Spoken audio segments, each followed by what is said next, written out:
use command L, then type 5.00, then enter.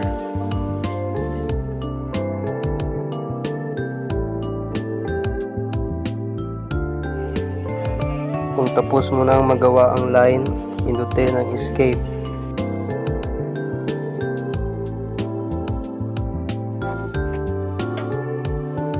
Then click the lines.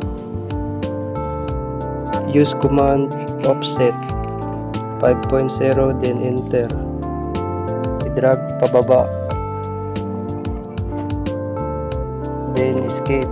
Pagkatapos, use command PL at gumawa ka ng triangle. Pagkatapos, escape. Delete the horizontal line. Click the triangle. Use command join and escape.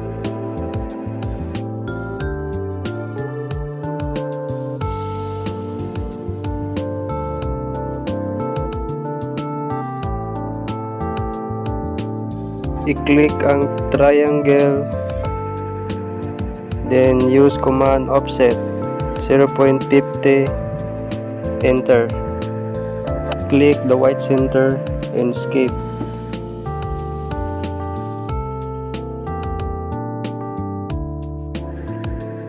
Click the triangle, use command MI.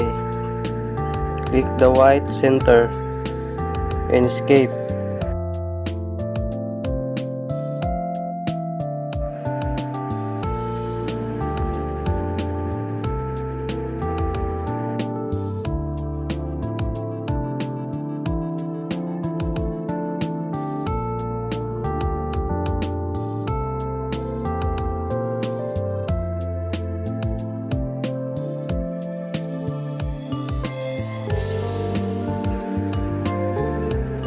Click ang bagong gawang triangle, pindutin ang move sa taas.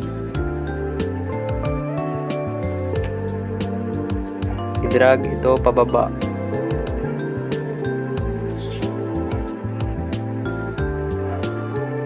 Then find the center line. Escape. Then type TR or trim. Pagkatapos mong gawin, then escape.